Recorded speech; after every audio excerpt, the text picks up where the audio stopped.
Abran su Biblia, mis queridos hermanos, en Hebreos capítulo 9, en la cita que estamos leyendo. Recuerden que estamos estudiando justamente esta epístola y ya vamos en el capítulo 9. Capítulo 10. Hay un error ahí, 10, 19 al 25. 19 al 25 fue, parte de lo que hermano David leyó. Pero antes de ello, vamos a tener otro momento de oración, que el Señor nos pueda ayudar a todos en general y a mí también a poder escudriñar su palabra de manera correcta. Señor, te pido en esta hora que nos ayudes, que tu palabra sea glorificada, Padre, y que la podamos comprender, que la podamos atesorar en nuestros corazones para ponerla en práctica, Señor. Esa es una de las metas que tú deseas que nosotros hagamos, no solamente que la aprendamos, sino que la pongamos en práctica. Ayúdame en esta hora también a poder exponer correctamente tu palabra y que en conjunto podamos comprenderla con nuestros hermanos y también poder aplicarla en nuestra vida diaria, Señor, por favor. En el nombre de Jesús. Amén. Bueno, el autor de Hebreos, recuerden que él estaba escribiendo con un pequeño repaso en general a un grupo de personas en especial.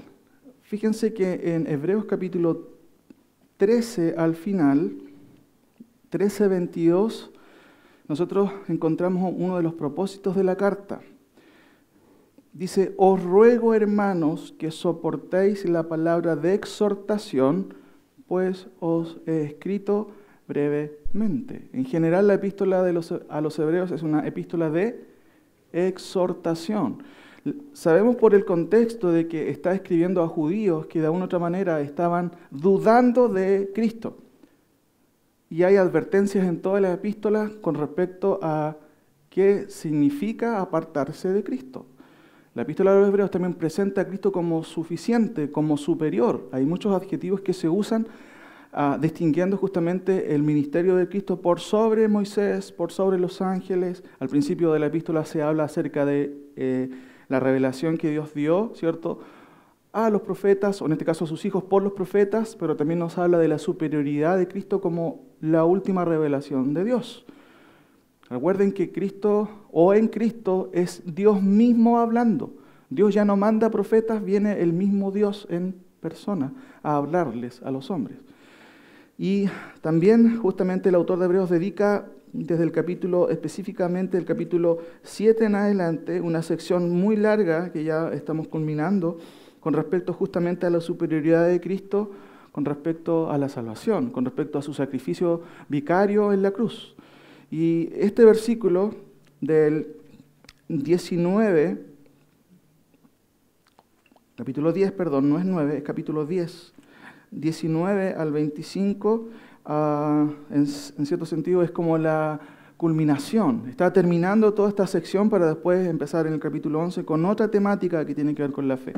Leo entonces a continuación parte de lo que voy a exponer esta mañana. Dice, así que hermanos, teniendo libertad para entrar en el lugar santísimo, por la sangre de Jesucristo, por el camino nuevo y vivo que Él nos abrió a través del velo, esto es, de su carne, y teniendo un gran sacerdote sobre la casa de Dios, fíjense, invita a sus oyentes a hacer algo. ¿Qué es? A acercarse. Y vamos a ver qué significa eso de acercarse y cuáles son las condiciones. Noten por aquí por un momento lo que notamos aquí en nuestra pizarra. El primer pacto, ¿cierto?, respondía a esta pregunta, ¿cómo ir a Dios? Y recordamos que el primer pacto se estableció un sistema totalmente sofisticado para ir a Dios, el tabernáculo en medio, obviamente, del desierto, con ciertas reglas. La necesidad de los sacrificios fue necesario, notamos por ciertos puntos. Por ejemplo, en vista de la realidad del hombre y la naturaleza de Dios. El hombre es pecador, medio pecador, enteramente pecador. ¿Cómo puede Dios aceptar a este hombre? ¿O cómo el hombre puede ir a Dios? Bueno, hay un sistema que Él permitió, ¿cierto?, que tiene que ver justamente con el sacrificio o los sacrificios que se hacían en el tabernáculo. Dice, para que los hombres provisoriamente se acercaran a Dios. El tabernáculo no fue hecho para que permaneciera por siempre. ¿O en el día de hoy necesitamos sacerdotes? No, ¿cierto? hay una cita ahí que yo también en su momento leí y la leo de nuevo. Dice, Dios por su misericordia con los hombres aceptó los sacrificios de animales en lugar de la pena capital para el hombre. Con miras al futuro sacrificio de Jesús fueron cubiertos los pecados. Y de esta manera Dios hizo posible el contacto entre sí mismo y el hombre, aunque de manera provisional. ¿Ya? Básicamente eso es lo que explica. ¿Cuáles son las implicancias de la debilidad del pacto antiguo? Eso es lo que dice arriba. Las sombras de los bienes futuros. Fíjense en el capítulo 10, versículo 1, dice, porque la ley teniendo, ¿qué cosa? ¿La realidad o la sombra?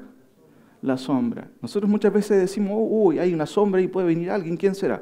La realidad nos muestra otra cosa. La sombra a veces nos asusta, ¿cierto? Pero es una sombra. Y el autor usa este término para decir, lo antiguo era una sombra de lo verdadero. Y dice el texto, porque la ley teniendo la sombra de los bienes venideros, no la imagen misma de las cosas, nunca puede, por los mismos sacrificios que se ofrecen continuamente cada año, hacer perfectos a quienes.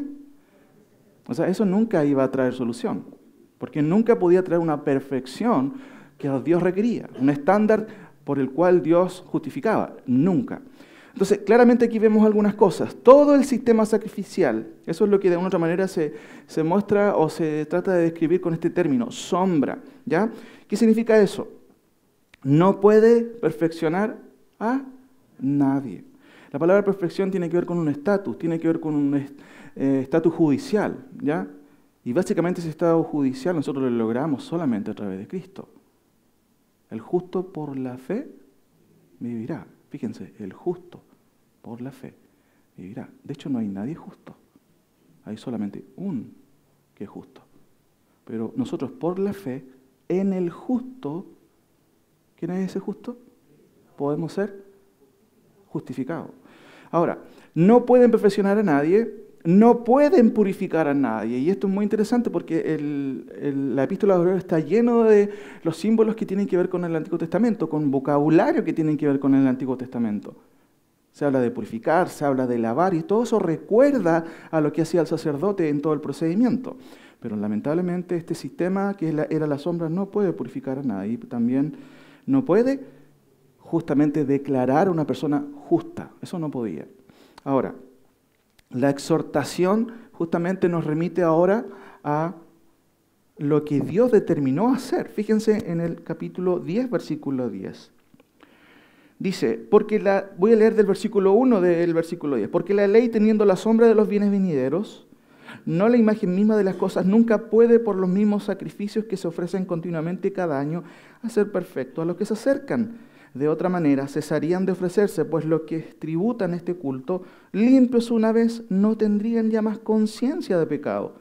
Lamentablemente, podríamos traducir ese pero, en estos sacrificios cada año se hace memoria de los pecados, porque la sangre de los toros y de los machos cabríos, ahí puedes subrayarlo, no puede quitar los pecados. Por lo cual, entrando en el mundo, dice, sacrificio y ofrenda no quisiste, más me preparaste cuerpo, holocausto y expiaciones por el pecado no te agradaron. Entonces dije, he aquí que vengo, oh Dios, una cita mesiánica, para hacer tu voluntad, como en el rollo del libro está escrito de mí.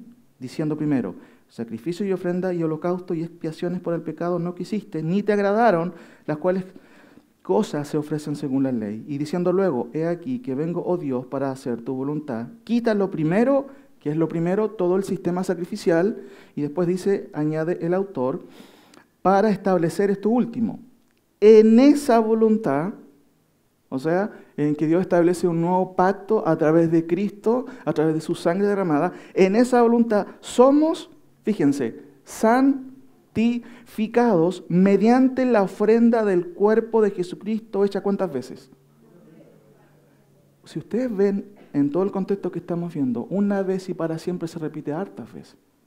Una vez y para siempre. Y ciertamente todo sacerdote está día tras día ministrando y ofreciendo muchas veces los mismos sacrificios que nunca pueden quitar los pecados. Pero Cristo, habiendo ofrecido una vez para siempre un solo sacrificio por los pecados, se ha sentado a la diestra de Dios, de ahí en adelante esperando hasta que sus enemigos sean puestos por estrado de sus pies. Porque por una ofrenda, o porque con una sola ofrenda hizo perfecto para siempre a los santificados. Fíjense en el versículo 15. Y nos atestigua lo mismo el Espíritu Santo, o lo mismo dice el Espíritu Santo. ¿Qué dice? Porque después de haber dicho, este pacto que haré con ellos, después de aquellos días, dice el Señor, pondré mis leyes en sus corazones y en sus mentes las escribiré. Y añade, y nunca más me acordaré de sus pecados y transgresiones. Pues, donde hay remisión de estos, no hay más ofrenda por... O sea, Cristo redimió nuestros pecados. ¿Para qué más ofrenda? ¿Para qué más sacrificio? Ese es nuestro contexto. Ahora, volvamos aquí un poquito porque estamos haciendo una pequeña repaso para notar lo que hemos visto. De acuerdo a tu decisión o a su decisión de quitar lo primero y establecer lo segundo, Él quita lo primero para establecer lo segundo porque en dicha determinación hemos sido santificados. Ahora, el autor está haciendo una comparación entre el sacerdocio terrenal y el sacerdocio de Cristo. La versión de las Américas dice, porque todo sacerdote está de pie. El sacerdocio de Cristo dice, o acentúa el autor, Él se sentó. Eso es una figura que revela que ya terminó el trabajo. Los sacerdotes en el Antiguo Testamento nunca podían sentarse y decir, voy a descansar un rato porque ya se terminó. No, constantemente estaban de pie todo el tiempo. A diario, fíjense lo que hizo Cristo. Lo hizo a diario, tuvo que repetirlo una vez para siempre. Repite los sacrificios, Cristo, Él fue el único sacrificio. No se necesitó más sacrificios. No quitan el pecado, ¿cierto? ¿Cuánta sangre se gastó ahí? ¿Cuánta sangre se derramó? Ya vimos por qué razón se dio tanto eso, ¿cierto? Pero Cristo trajo perdón parcial, definitivo. Ahora, ¿cuál es la invitación del autor en vista de todo esto? Justamente, acerquémonos. Entonces, si esto está listo, bueno, ¿qué está esperando? Acérquese. Ahora, notemos un poquito, hermanos, y yo quiero ver un poquito, y este va a ser básicamente nuestro tema, versículo 22. Fíjense el 19. Así que, o concluyendo, o en vista que todo esto hemos ganado con Cristo, dice, teniendo libertad para entrar en el lugar santísimo, antes nadie podía entrar al lugar santísimo, solamente el sumo sacerdote una vez al año, pero acá el autor está diciendo, hermanos, teniendo libertad para entrar, no al lugar santo, al lugar santísimo, a la misma presencia del Señor, ¿cierto? Por la sangre de Jesucristo, por el camino nuevo y vivo que Él nos abrió a través de ese velo que estaba separando los dos lugares, esto es de su carne, y teniendo un gran sumo sacerdote sobre la casa de Dios, entonces acérquese, hágalo. Pero hay condiciones aquí para acercarse a Dios.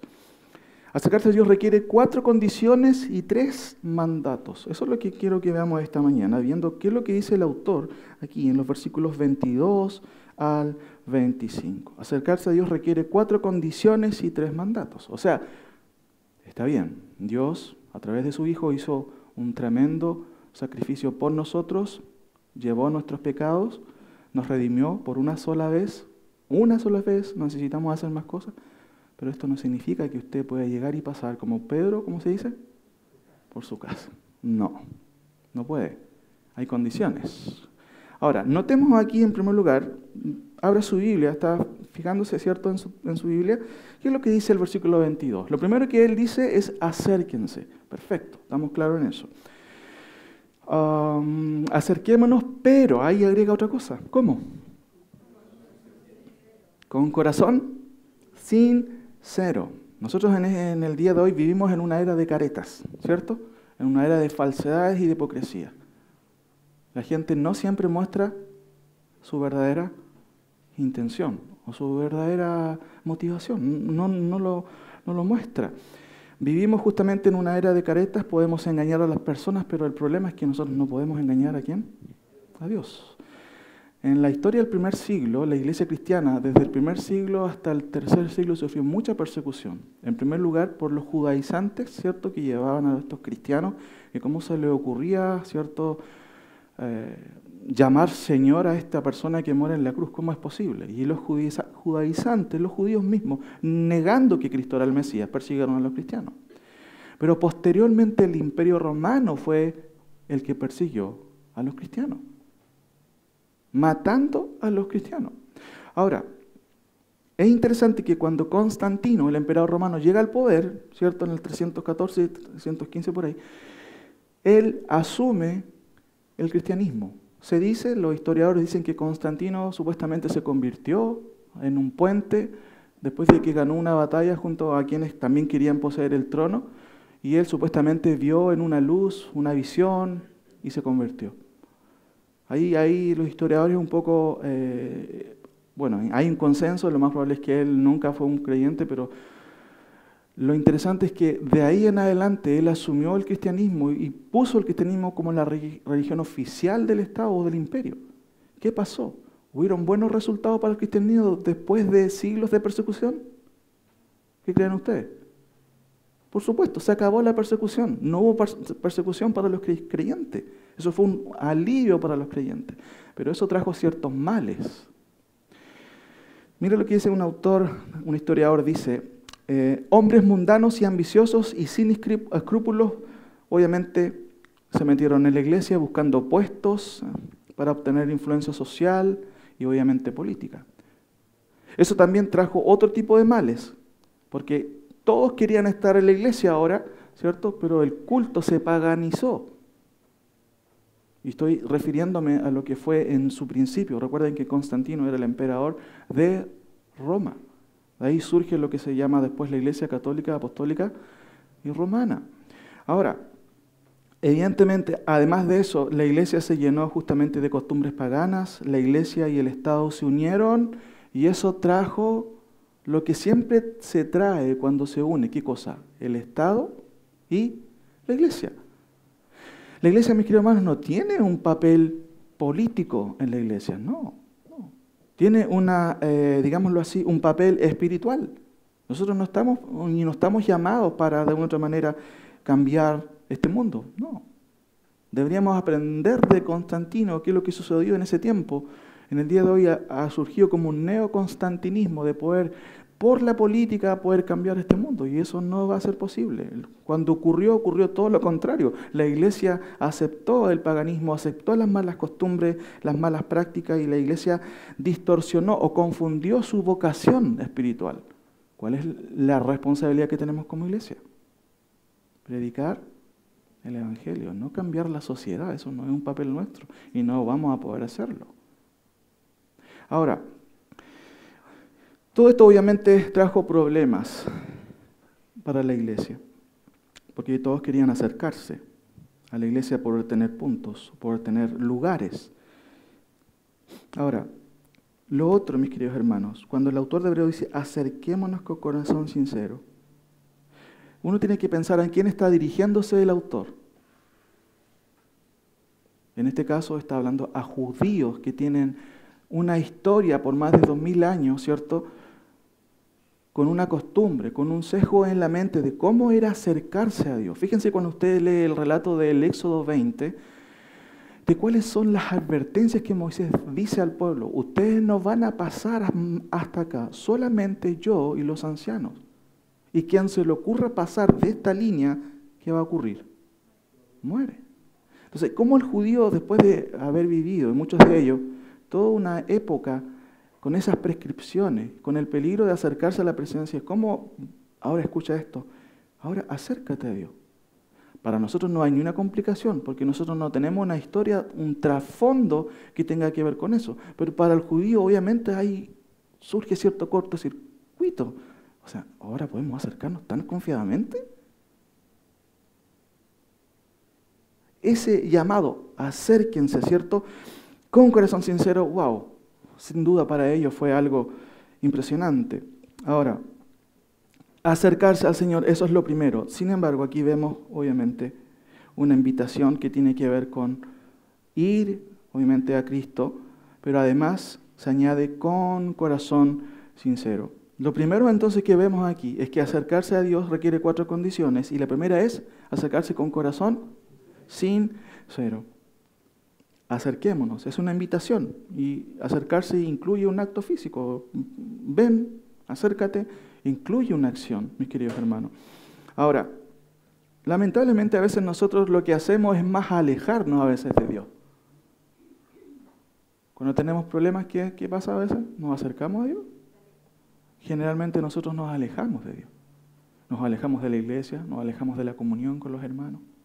Hermanos, nosotros debemos hacer todo lo contrario, acercarnos a Dios. No se aleje del Señor. Pero tenga cuidado, hágalo con corazón sincero. Nosotros no podemos ver muchas veces las motivaciones, aunque la conducta revela las motivaciones. Pero Dios ve el corazón, así que no podemos engañar a Dios. ¿Por qué razón usted se ha acercado a Dios? Ojalá que sea justamente por razones, obviamente, digamos, correctas. Acercarse a Dios pretendiendo engañarle no vamos a conseguir nada, porque Dios ve todo, hermano, ve todo. Fíjense lo que dice el texto. Lo primero entonces, acerquémonos con corazón sincero. Otra cosa que me recuerda también son los mueblistas. ¿Ustedes saben qué es lo que hacen los mueblistas para cubrir sus fallas? Cuando el formón se pasa más allá de la raya roja, ¿qué le echan al mueble? Cera. Fíjense la palabra, sincero o sin cera. Y de hecho después pasa el barniz, ni se nota. No, así no. Sincera. ¿Ya? Sincera. Ahora, segunda cosa, acercarse a Dios requiere 4 condiciones. Lo primero es, con un corazón, hermano, acérquese a Dios. No se aleje, no se aleje. Muchas veces quizás no puede venir a la congregación, pero no se aleje del Señor. Ese es el punto, no sé si me entiende. Muchas veces no puede asistir a una iglesia por enfermedad, a veces por X motivo. Hermano, no se aleje de Cristo. No se aleje de Cristo. Eso lo va a traer realmente, lo va a traer aquí, a la congregación. No se trata de que se aleje de la congregación, eso está incluido. Pero lo peligroso es alejarse de ¿quién? Del Señor. No lo haga. Todo lo contrario, acérquese al Señor. Búsquele. ¿Ya? Segunda cosa que vemos, acercarse a Dios requiere 4 condiciones y 3 mandatos. Lo primero, un corazón sincero. ¿Qué dice su Biblia? ¿Cuál sería lo segundo? Vamos a ver, en plena certidumbre, justamente, eso dice el texto. Hermano, la iglesia no está para entretenernos. Si ustedes buscan luces, bueno, podríamos colocar algunas luces aquí, humo, ¿cierto? Una muy buena banda, tenemos 2 músicos nomás, ¿cierto? No hay mucho de entretención. Ahora, un culto escritural, hermanos, no es una cuestión terapéutica, tampoco usted está aquí para que se sienta bien, porque eso es más terapéutico. No sé si me entiende. Si nosotros hiciéramos un culto para que se sintiera bien, no estaríamos haciendo lo que la palabra del Señor nos pide. Justamente que es predicar su palabra. Y la palabra de Dios muchas veces nos hace sentir bien, pero muchas veces nos hace sentir también mal. Porque no siempre a veces cumplimos la voluntad del Señor. Lamentablemente hoy las personas no están preocupadas por afirmar sus creencias en la roca que es Cristo, sino por motivos humanistas. ¿Qué deberíamos buscar cada vez que usted viene a la iglesia? Debería ejercitar ¿qué cosa?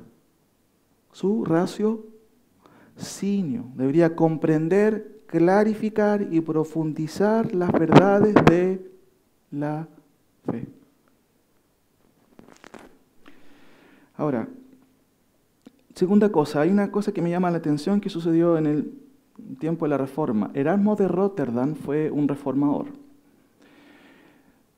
Él fue muy importante para lo que es la Reforma, porque fue el primer reformador, ¿cierto? O sea, dentro de los reformadores, aunque era él bastante humanista también, en compilar en ese tiempo, en el siglo XV, 1516, de juntar todos los manuscritos que habían en ese tiempo del texto del Nuevo Testamento, para traducir o para juntar todos esos manuscritos y hacer una edición del texto griego para traducir versiones de la Biblia. Se le conoció a lo que hizo él, ¿cierto?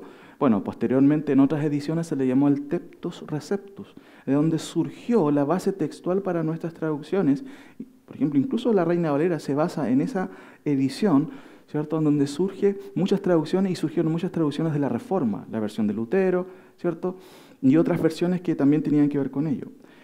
Ahora, a mí lo que me llama la atención es que una de las motivaciones de Rotterdam fue lo siguiente. Leo literal, más o menos, la idea de lo que él deseaba cuando se dispuso a hacer este trabajo. Mi deseo es que todas las doncellas lean el Evangelio, las epístolas paulinas, que el Nuevo Testamento estuviera traducido para todos los pueblos, no solamente que podría ser leído por los escoceses o los irlandeses, sino también por los turcos, por los sarracenos, de modo que el campesino que empuña el arado pudiera recordar su contenido, que el tejedor lo tarareara al ritmo de su tejido y que el caminante sintiera que el camino se hace más corto recordando sus relatos. ¿Qué pasaría si Rotterdam lo trayéramos en la máquina del tiempo y viera qué es lo que hacen las doncellas en el día de hoy? ¿Leen el texto? No sé, ¿ah? Hermanos, fíjense, ¿qué hacen los campesinos en el día de hoy? Bueno, escuchan rancheras, sí. Aparte de eso. Pero hermanos, la Biblia fue traducida no para la gente ahí arriba. En el tiempo la Reforma fue entregada para las personas comunes y corrientes. ¿Cuánto ellos deseaban que la Escritura fuera traducida para que la leyeran? De hecho, si uno hace un análisis de lo que es la Reforma, de cuánto progresó el cristianismo de ahí y cómo es en el día de hoy, evidentemente hay una baja total. ¿Cuántos de ustedes han leído la Biblia? Completamente 10 veces. A veces no la leemos, muy poco. Hermanos, a veces pretendemos nosotros cambiar, tener una vida cristiana espectacular, pero sin conocer la Escritura, sin leer su palabra. Ahora, fíjense, la invitación implica 3 cosas. Acerquémonos con corazón sincero, en plena certidumbre de fe. Hay 3 cosas. Primero, plena, que es la medida. ¿Qué significa plena? Completa. Hasta, podríamos decir, rebosar, ¿cierto? Plena, ¿qué cosa? Certidumbre. ¿Qué es certidumbre? Saber dónde estás parado, estar claro, tener convicciones. Tercera cosa, fe. ¿A qué se refiere? En el Nuevo Testamento la fe tiene 2 sentidos. Es la fe subjetiva, en la que yo deposito en alguien, pero la fe también tiene que ver con el depósito de la fe. Esto es la Escritura.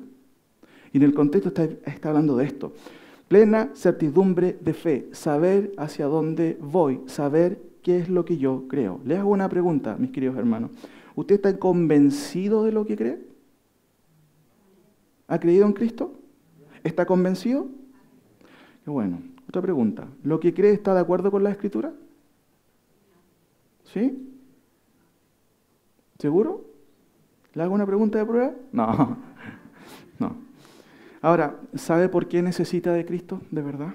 Hermanos, estamos estudiando la superioridad de Cristo. ¿Por qué el autor se empecinó tanto en exponernos esta carta?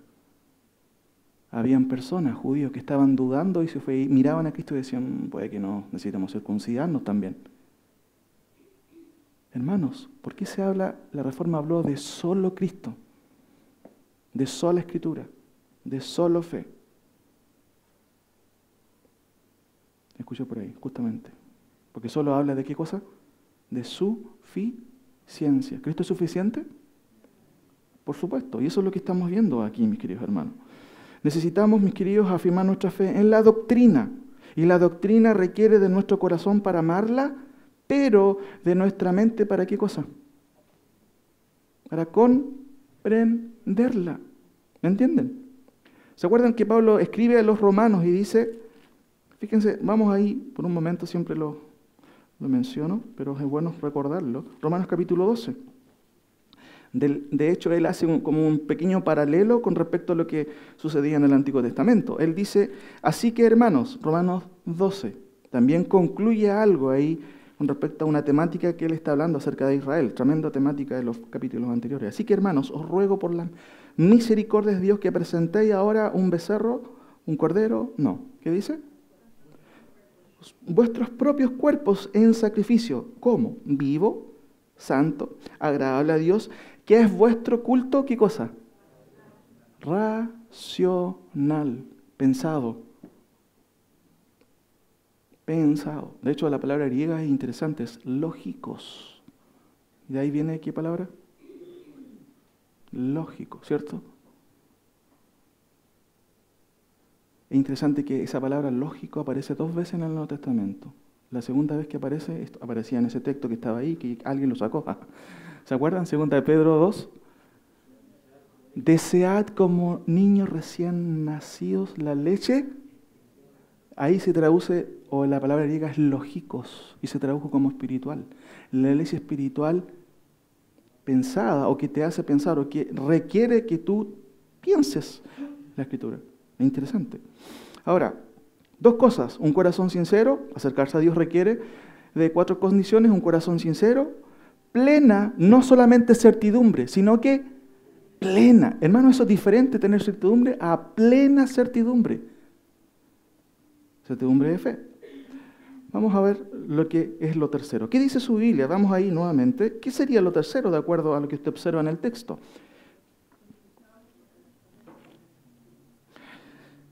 Acerquémonos con corazón sincero, en plena certidumbre de fe, purificados los corazones de mala conciencia.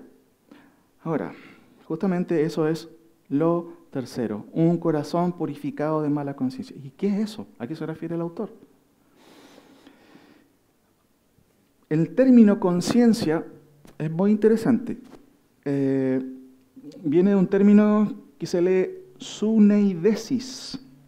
Suneidesis, con un prefijo que es sum. No es el zoom de la cámara. Es un zoom de acompañamiento. Significa con. Y otra palabrita que es eido, que es saber. De ahí saber con. De hecho, nosotros ya estudiamos lo que es la conciencia, si se acuerdan. Ahí, en algunos capítulos anteriores. El diccionario Strong, ¿cierto? Un diccionario clásico, lo traduce como copercepción. ¿Se acuerdan que era medio enredada esa palabra? Pero co también es 2. ¿Y percepción qué es? Observar. 2 observando. O sea que la conciencia en cierto sentido es como un tribunal interno. Funciona antes, durante y después de un hecho o de un acto. Antes. ¿Lo hago o no lo hago? ¿Y qué pasa cuando estamos haciéndolo? La conciencia funciona de esta manera. ¿Qué voy a decir después? ¿Y después qué pasa del hecho? Está durmiendo ahí la persona en la cama y se da vuelta. ¿Por qué se da vuelta? ¿Qué es? La conciencia. Por eso que dicen que la mejor conciencia es una almohada bien gordita, blandita. Esa es la mejor conciencia, cuando uno puede dormir. Ahora, fíjense que en ese sentido hay tipos de conciencia. 1 Corintios 8:7 dice, pero no en todos hay este conocimiento, porque algunos habituados hasta aquí a los ídolos comen como sacrificado a ídolos y su conciencia, siendo débil, se contamina. Conciencia débil. Solamente estoy haciendo un repaso porque ya observamos esto. 1 Timoteo 4, 1 y 2. Mire, vamos ahí por un momento. 1 Timoteo 4, 1 y 2.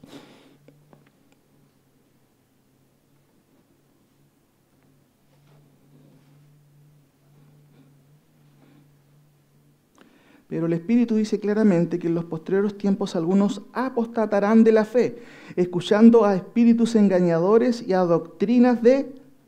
Los demonios son estudiosos, no hay que olvidarlo, ¿ya? Son doctrinas muchas veces las que se cuelan en las iglesias y son doctrinas simplemente de demonios. Por la hipocresía de mentirosos que teniendo, fíjense, ¿qué dice ahí? Cauterizada la conciencia. ¿Qué es cauterizar?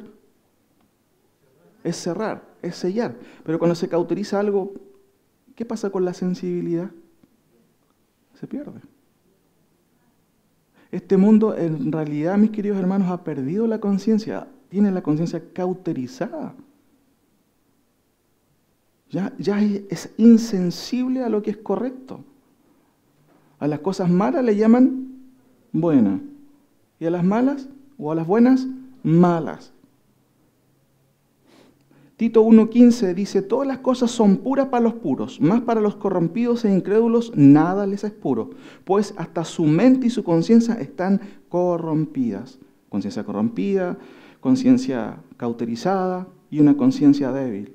Bueno, Pablo se refiere a los creyentes que tienen conciencia débil. Ahora, los primeros requerimientos apuntan, mis queridos hermanos, ¿cuáles requerimientos? Un corazón sincero y plena certidumbre de fe apuntan a lo que se espera que tengamos nosotros como creyentes. Un corazón sincero, saber lo que creo también, ¿cierto? Y este punto y los dos últimos requieren justamente de una acción de mi parte. Yo soy el que tengo que acercarme a Dios con corazón sincero y en plena certidumbre de fe. Pero lo tercero aquí, un corazón purificado de mala conciencia, requiere, hermanos, de un acto de parte de Dios. ¿Quién puede limpiar su conciencia espiritualmente hablando? Recuerden que el autor de Hebreos está diciendo que el Antiguo Testamento, con todos esos lavamientos que se hacían, no podían hacer perfecto ¿a quién? A las personas. Pero Cristo, con una sola ofrenda, nos hizo perfectos. Ahora, en ese sentido, mis queridos hermanos, evidentemente lo tercero es una obra divina, un corazón purificado de mala conciencia. La conciencia funciona, a veces no funciona. Pero también el apóstol Pablo, el autor de los Hebreos, ¿cierto? Que ya vimos en los primeros títulos que no era Pablo, está apuntando a una conciencia también soteriológica. ¿A qué me refiero? Martín Lutero, muchas veces cuando estaba soteriológica tiene que ver con la salvación. Martín Lutero, en su peregrinación por buscar obviamente la justicia de Dios y sentirse bien, él muchas veces hacía retiros espirituales personales. ¿Y cuáles eran sus retiros personales? Se encerraba por horas en una sala, martirizándose porque tenía pensamientos indebidos. Yo les pregunto a ¿ustedes tienen pensamientos indebidos? ¿Sí? ¿Por qué están aquí? No. Todos tenemos pensamientos indebidos. Lutero tenía pensamientos indebidos. ¿Y qué es lo que hacía él porque él no podía aceptar cómo era posible que un Dios tan así fuera tan estricto con él y todo eso? Entonces lo que hacía él era martirizarse, entraba a una sala, hacía penitencia, estaba por horas, y cuando ya estaba como él creía que ya estaba limpio, salía de ese lugar y de la puerta al primer paso hacia afuera venía un pensamiento y otra vez vuelta a estar horas ahí buscando. Hermano, ¿qué buscaba él? Buscaba justicia en él mismo, hasta que comprendió que el justo por la fe vivirá. Mirando hacia él nunca encontraba justicia, y cuando él alza sus ojos a la cruz se da cuenta de que él es el justo. Por Cristo nosotros somos justificados. Entonces, fíjense que en ese sentido, el autor menciona también algo interesante ahí. Fíjense en Hebreos capítulo 9, saltémonos ahí, estamos en Hebreos capítulo 10, Hebreos 9, versículo 9. Hablando de todo este tabernáculo, ¿cierto?, que fue instaurado por Dios, sin duda, como provisorio, como una sombra, el autor dice, lo cual es símbolo. De hecho, nosotros estábamos leyendo acá en otro versículo, en el capítulo 10, uno que repite lo mismo, pero le adjudica otro adjetivo al tabernáculo, sombra, símbolo. Y dice, lo cual es símbolo para el tiempo presente, según el cual se presentan ofrendas y sacrificios que no pueden hacer perfecto en cuanto a la conciencia al que practica ese culto. Capítulo 9, versículo 9. Fíjense lo que el culto del Antiguo Testamento no podía hacer. Dice, no pueden hacer perfecto en cuanto a qué cosa. Justamente, en cuanto a la conciencia que él practica. ¿Y por qué razón? Lo explica en el 10.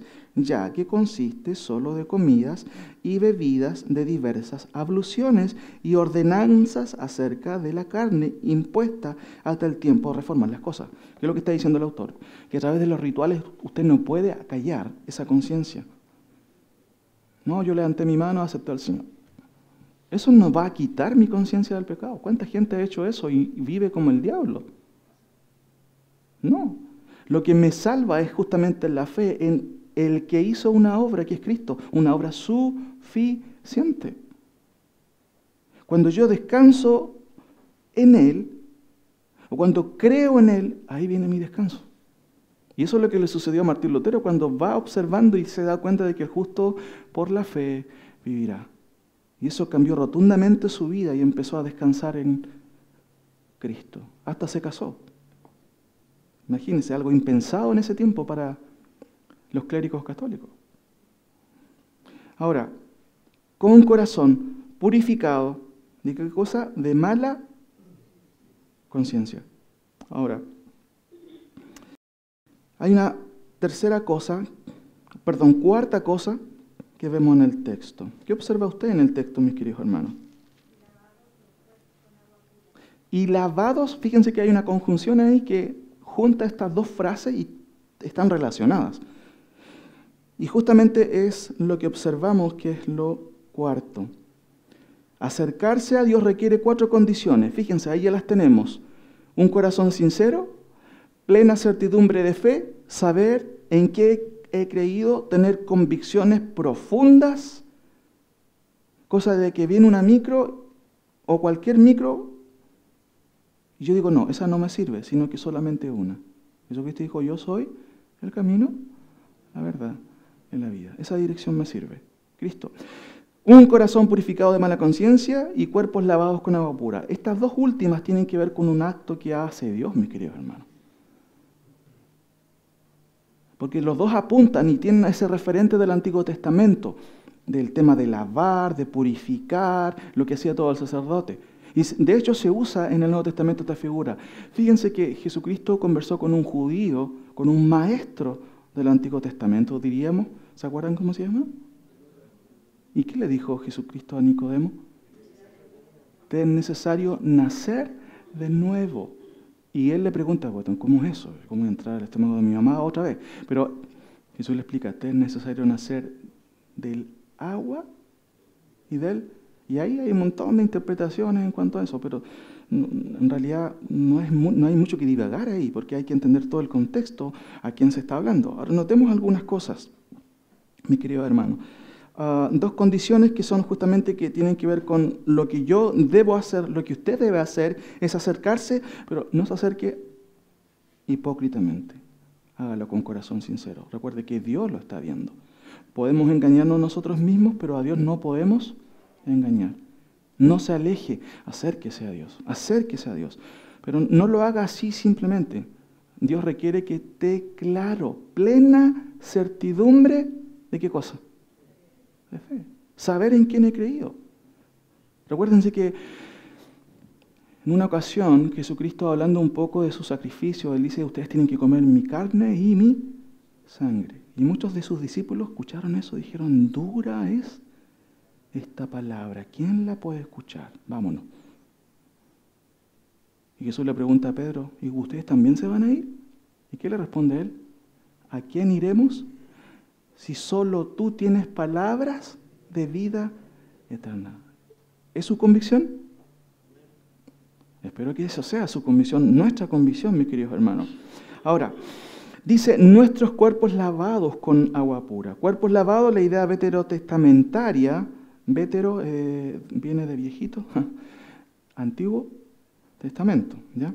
Apuntaba a la pureza de la víctima, en este caso del sacrificio, que tenía que estar libre de contaminación. Hay un pasaje en Juan 13, acompáñenme por favor, que quiero explicar este tema del tema de los lavamientos. Juan 13, es muy interesante. Cuando el autor de Hebreos dice un corazón purificado de mala conciencia y los cuerpos lavados, en las palabras originales en el Nuevo Testamento, que fue escrito en griego, se usan muchas palabras para señalar este tema de lavar. Y aquí, por ejemplo, en hebreo se usa una palabra muy interesante cuando dice cuerpos lavados, usa una palabra que habla de bañarse de manera completa.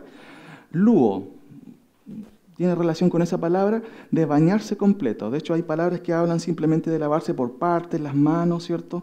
O la cara. Fíjense en el capítulo 13, hay un pasaje bastante interesante aquí en donde Jesús trata de explicar esto con esta figura, con la figura de lavar. Leo, y ustedes pongan atención, antes de la fiesta de la Pascua, sabiendo Jesús que su hora había llegado para que pasase de este mundo al Padre, como había amado a los suyos que estaban en el mundo, los amó hasta el fin. Y cuando cenaban, como el diablo ya había puesto en el corazón de Judas Iscariote, hijo de Simón, que le entregase, sabiendo Jesús que el Padre le había dado todas las cosas en las manos y que había salido de Dios y a Dios iba, se levantó de la cena y se quitó su manto y tomando una toalla se la ciñó. Luego puso agua en su lebrillo y comenzó a lavar los pies de los discípulos y a enjugarlos con la toalla con que estaba ceñido. ¿Qué empezó a hacer el Señor Jesús? A lavar. Fíjense que hay una palabrita diferente que se usa, que se lee nipto, y significa lavar por parte. Y de hecho en el contexto es súper claro porque dice, y comenzó a lavar ¿qué cosa? Los pies. No los empezó a bañar, solamente por parte. Ahora, entonces vino Simón Pedro y Pedro le dijo, Señor, ¿tú me lavarás los pies? La misma palabra. Respondió Jesús y le dijo, lo que yo hago, tú no lo comprendes ahora, mas lo entenderás. ¿Cuándo? Después.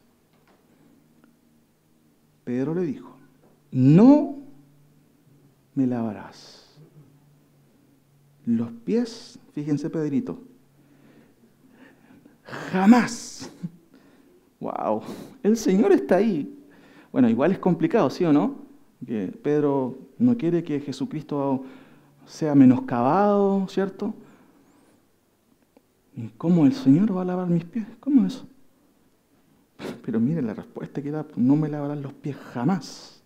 Ahora, Jesús le respondió, si no te lavare, ¿cierto? Nipto, que es lavar por parte nomás, manos o cara o pies, no tendrás parte conmigo. Mire qué interesante cómo cambia Pedro.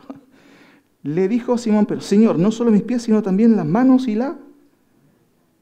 ¿Qué respuesta más diferente al oír qué cosa?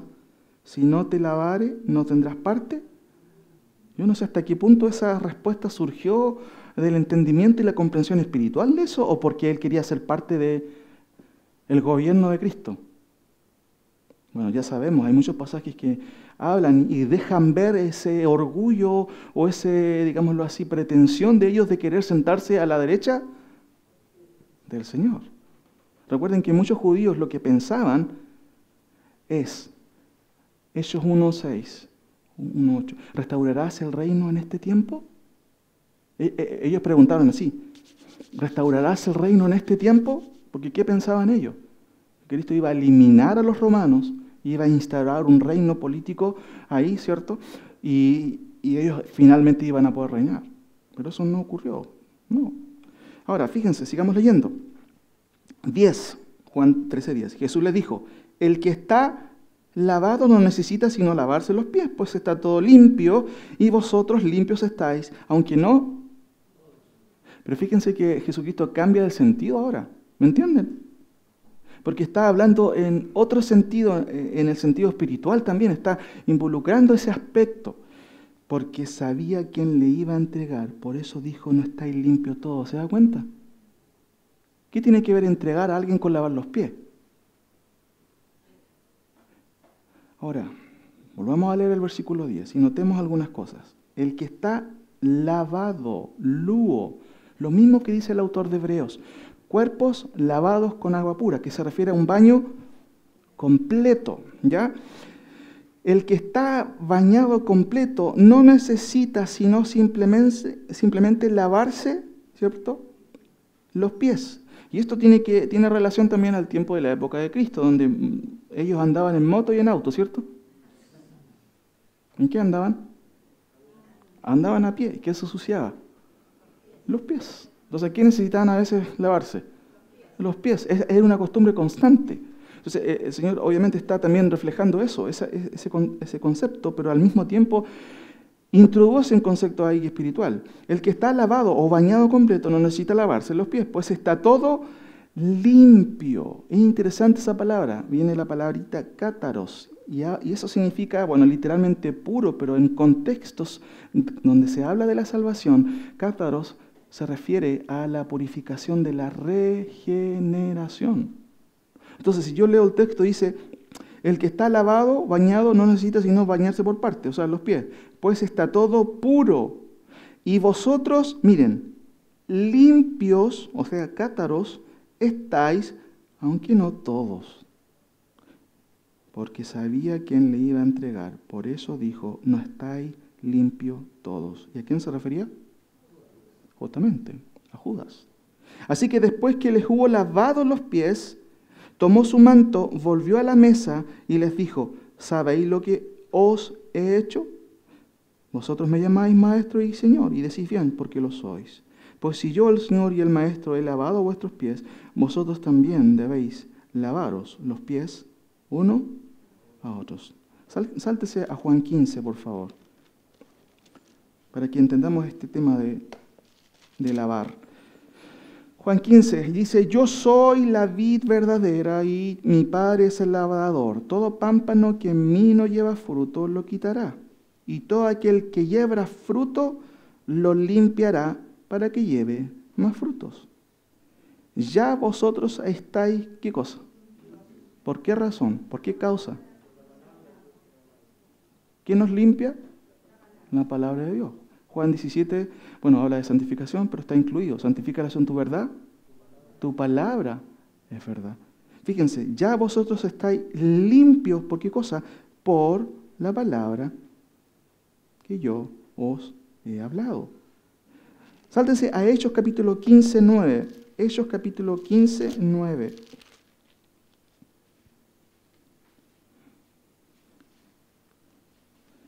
El capítulo 15 trata una cuestión interesante, es la primera sesión de la iglesia primitiva. Había un problema. Entonces algunos que venían de Judea enseñaban a los hermanos, si no os circuncidáis conforme al rito de Moisés, no podáis ser. Miren cómo estaban relacionando los judíos la salvación a rituales. Sin embargo, hubo una discusión, de hecho no pequeña ahí en ese contexto, y en el 6 vemos un poco la solución, o qué es lo que sucedió después, o cuál fue la resolución. Y se reunieron los apóstoles y los ancianos para conocer de este asunto. Y después, fíjense, de mucha discusión, Pedro se levantó y les dijo, varones hermanos, vosotros sabéis cómo ya hace algún tiempo que Dios escogió que los gentiles oyesen por mi boca la palabra del Evangelio y creyesen.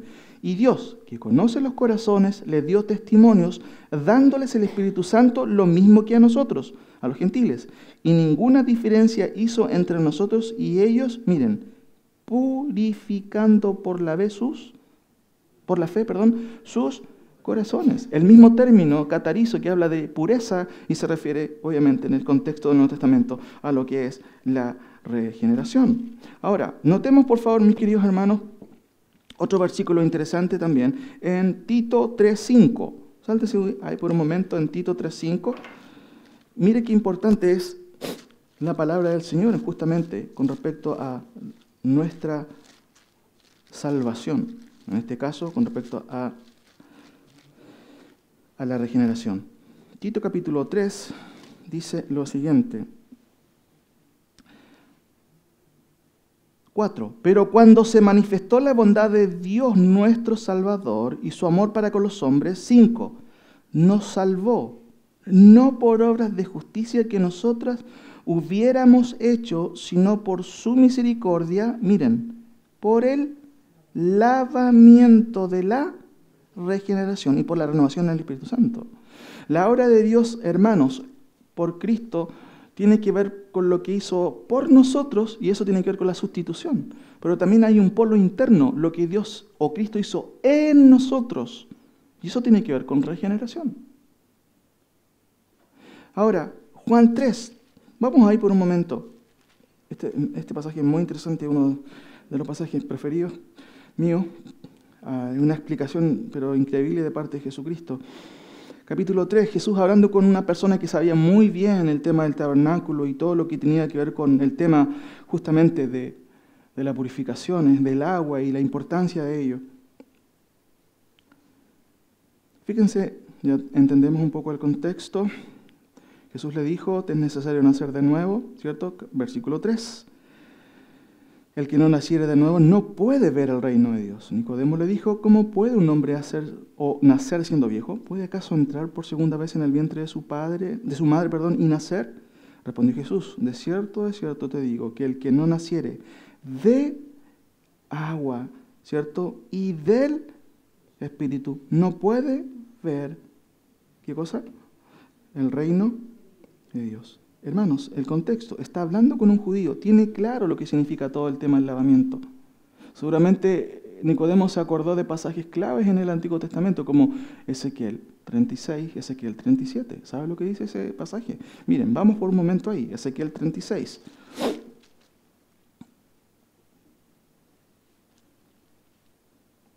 Ezequiel 36 y también 37.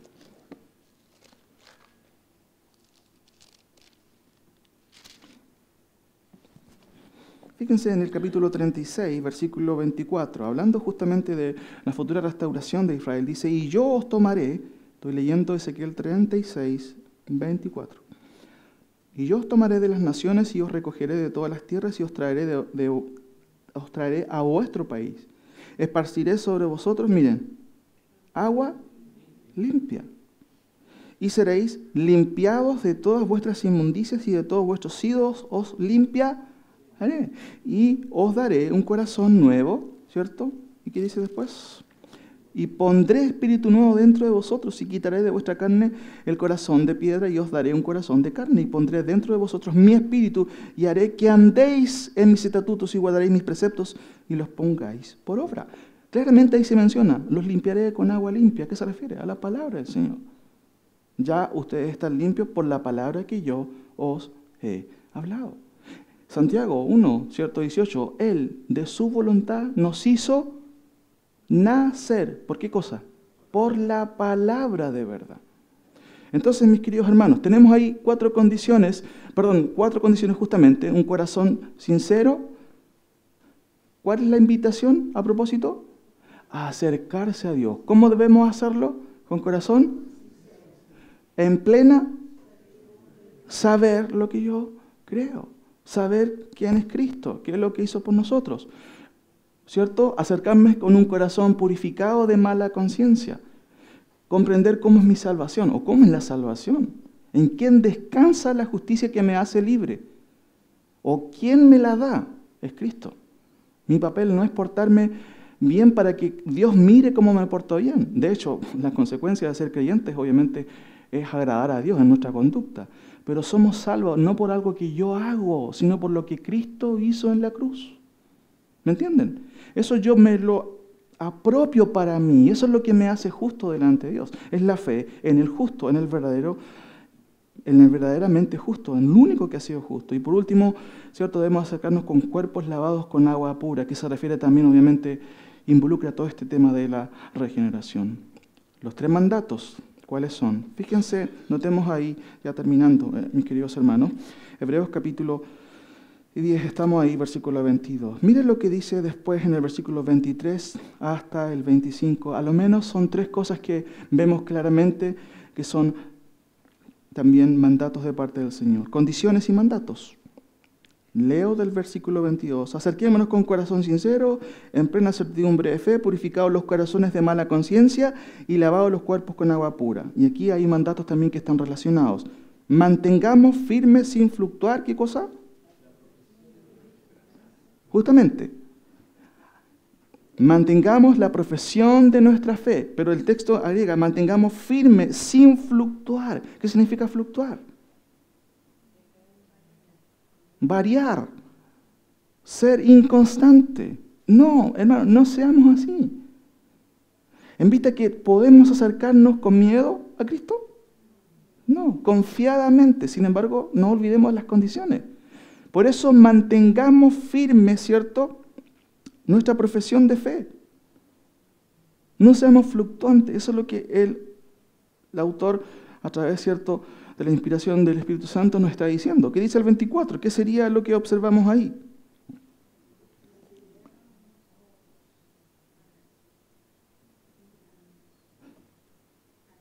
¿Cuál es el verbo ahí? Uno de los verbos esenciales. Considerémonos unos a otros para estimularnos al amor y a las buenas obras. Lo puedo resumir de la siguiente manera. Estimulémonos unos a otros al amor y a la piedad. ¿Quién debe estimular a la iglesia? ¿Es solo el pastor? ¿Solo los ancianos? ¿Quiénes? Todos, unos a otros. ¿Ya? Y tercero, ¿cierto? Me equivoqué, perdón. El 25. ¿Qué podemos entender ahí? ¿Cuál es el mandato? Es clarísimo.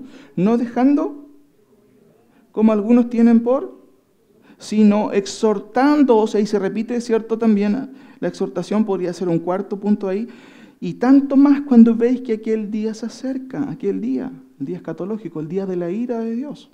Ahora, concluyo ahí claramente con 3 cosas. Mantengamos la profesión de nuestra fe, estimulemos unos al amor y la piedad, pero no dejemos también de nutrir nuestra fe en la comunidad de la fe. Porque cuando nosotros nos reunimos, cuando el texto dice, no dejando de congregarnos, ¿qué es lo que dejamos de hacer cuando nos dejamos justamente de congregar? De nutrirnos. ¿De qué cosa? De la palabra del Señor. Ahora, termino con lo siguiente. ¿Cómo podemos empezar? ¿Cuál es el mandato? ¿Cuál es la invitación del autor de Hebreos? Acercarnos. Yo no sé cuál es la medida de distancia que usted tiene con respecto al Señor. Aquí entre nosotros podemos decir, tenemos todos cercanía. Nos hablamos, son simpáticos. Sí, Él es simpático. Él es simpático. Pero ¿cuál es su nivel de cercanía con respecto a Cristo? ¿Cuán cerca está de Cristo? ¿O cuán lejos está de Cristo? Y eso yo no lo sé, mis queridos hermanos. Por eso es que usted tiene que examinarse, comprender lo que hemos estado estudiando a través de su palabra y comprender qué tan cerca estoy yo de Cristo. Claramente la invitación es acérquense, pero cuidado, con corazón sincero, en plena certidumbre de fe. Y ahí obviamente hay que hacer el hincapié. ¿Yo estoy claro en lo que creo? ¿Es suficiente para mí la vida cristiana? ¿Necesito, no sé, muchas veces quizás no es tan importante o relevante para mi vida? ¿Qué tan importante es congregarme con mis hermanos? Por eso que dice, acérquense con corazón sincero, en plena certidumbre de fe. Saber qué es lo que estoy creyendo, mis queridos hermanos. En el día de hoy la gente, muchas veces uno pregunta a las personas, a los chicos, a los jóvenes, vivimos en un mundo tan superficial que no se sabe qué es lo que creen. ¿Qué crees tú de esto? No sé. Esa es una de las respuestas que más se ve. No sé. Pero nosotros no estamos llamados a ello, mis queridos hermanos. Pero el punto que quiero subrayar ahora es cómo nos podemos acercar. Y con esto voy terminando, mis queridos hermanos. Hay un pasaje en 2 de Samuel 6:6, si quieren lo buscan, que hubieron algunas personas en el Antiguo Testamento que se acercaron a Dios, pero creo que a lo menos 2 ejemplos que son muy malos. Y de hecho, debemos aprender de ellos. En el caso de 2 de Samuel 6:6, cuando el arca del pacto es recuperada por los israelitas, ¿cierto? El arca del pacto y todo eso, lo que estaba dentro del tabernáculo, y ellos están volviendo a Israel, o a Jerusalén, básicamente. Llega una parte, está toda la comitiva atrás, ¿cierto? Los sacerdotes llevando el altar, y hay una persona que se llamaba Usa, con Z, Usa, que en determinado momento del camino va observando que los bueyes van resbalando y como que se va cayendo, ¿qué cosa? El arca. ¿Y qué es lo que va a hacer él con muy buenas intenciones? Viendo que se va cayendo, él va, corre y lo afirma. ¿Para qué? Por supuesto, no se cayera el arca del Señor. ¿Qué dice la Biblia con respecto a lo que le pasó a él? ¿Qué pasó cuando él hizo ese buen acto piadoso de poder sujetar ese arca porque los bueyes estaban cayendo? Murió. ¿Y cómo dice el texto? ¿Y por qué razón? Por su temeridad. Ahora, ¿cómo uno entiende eso? ¿Tenía buenas intenciones? ¿Qué quería hacer? ¿Cómo se va a caer el tabernáculo de Dios? Y ustedes se quedan parados, no hicieron nada. Yo voy a ir y voy a sujetar. Hermano, básicamente lo que él hizo fue una temeridad, porque evidentemente, ¿qué representaba también el tabernáculo? La presencia de Dios. ¿Cómo a él se le ocurre? Él no era el encargado de hacer eso. ¿Quién era el encargado? Los sacerdotes, justamente. ¿Y a qué apunto con esto? Hermano, usted puede tener buenas intenciones para venir a la iglesia. Pero en este ejemplo, ¿las intenciones sirvieron? No. ¿Por qué razón, mis queridos hermanos? Porque esta persona, Usa, no conocía el carácter de Dios. Nosotros necesitamos, ¿cierto?, una justicia ajena, la justicia perfecta que viene por la fe en Cristo. Pero si no comprendemos que eso obviamente es doctrina, Nosotros podemos ser totalmente ingenuos, solamente una persona buena con buenas intenciones. Pero hermanos, necesitamos más que buenas intenciones para conocer y para tener una buena relación con el Señor. Usa tenía buenas intenciones, pero no conocía las Escrituras. ¿Usted conoce las Escrituras? Si conocemos las Escrituras, no vamos a dar pasos en falso, teniendo buenas intenciones. Levítico 10, un segundo ejemplo de cómo dos personas se acercaron a Dios. ¿Recuerda la historia de Nadab y Abiú? ¿Lo has escuchado alguna vez? Mire, algunos lo recuerdan. Vamos a Levítico capítulo 10. De hecho, se escribió un libro hace bastante tiempo, el 2012, acerca del culto que ellos ofrecieron a Dios. Levítico 10, con esto estoy terminando. Fíjense, Nadab y Abiú, ¿hijos de quién eran? Eran hijos de pastor. Mire, qué terrible, los hijos de pastores son los peores. Y eran hijos de sacerdotes, ¿cierto? Tomaron cada uno su incenciario y pusieron en ellos fuego, sobre el cual pusieron incienso y ofrecieron delante de Jehová, ¿qué cosa? Fuego extraño, que él nunca les mandó. Pero si ellos querían adorar al Señor. Pero ¿cómo le llama la Escritura? Fuego extraño. Mira lo que dice el texto. Y salió fuego de delante de Jehová, y los quemó y murieron delante de Jehová. Murieron, uno podría decir, al instante. Entonces dijo Moisés a Aarón, esto es lo que habló Jehová diciendo, en los que a mí se acercan me santificaré, y en presencia de todo el pueblo seré glorificado. Y Aarón cayó. Evidentemente estos dos personajes, Nadab y Abiú, no estaban designados para ofrecer fuego o sacrificios al Señor, pero se le ocurrió de un día para otro pensar, no, yo puedo hacer mi culto personal, yo puedo hacer como yo observo la Escritura. Delante veníamos conversando con el hermano David cómo surgieron las sectas más tradicionales, y la mayoría surgió de protestantes, que empezaron a estudiar la Biblia solos y encontraron otras personas también y encontraron nuevas revelaciones. Y surgieron así las sectas más tradicionales que hasta el día de hoy nos acompañan. El primer problema es acercarnos a Dios como usa, con buenas intenciones, pero desconociendo ¿qué cosa? Las Escrituras, ¿cierto? El segundo es creer que yo puedo ofrecer un culto a mi manera, pero llega a ser un fuego extraño. Pero me gusta cómo se acercó David. Fíjense Salmo 51. Salmo 51. Es un pasaje muy conocido, mis queridos hermanos. Salmo 51. Después que David cometió dos grandes pecados ante el Señor, homicidio y adulterio. Versículo 1 dice, ten piedad de mí. ¿Lo tiene? Leámoslos todos juntos, por favor. Piedad de mí, oh Dios, conforme a tu misericordia, conforme a la multitud de tus piedades, borra mis rebeliones. 2. Lávame más y más de mi maldad y límpiame de mi pecado. 3. Porque yo reconozco mis rebeliones y mi pecado está siempre delante de ti. Contra ti, solo he pecado y he hecho lo malo delante de tus ojos. Hasta ahí. Fíjese qué interesante lo que reconoce este gran personaje del Antiguo Testamento, David. Por eso que Dios le llama, que cierto se refiere a él como el que es de acuerdo a su corazón. No porque él no estaba sin pecado, era un pecador, pero por la actitud que él tiene frente a su pecado. Él dice, borra mis rebeliones. Rebeliones, mis queridos hermanos, es saber lo que está malo, pero aún hacerlo. ¿Cuántas veces usted ha sido rebelde a Dios? Sabe que lo que es bueno, pero aún así persiste en hacer lo que usted quiere. David reconoce y dice, Señor, borra mis rebeliones, lávame más y más de mi maldad y límpiame de mi pecado. Esas dos palabritas, lávame y límpiame, tienen que ver con ¿qué cosa? Sí, con la santificación, pero tiene que ver con la regeneración en el Nuevo Testamento.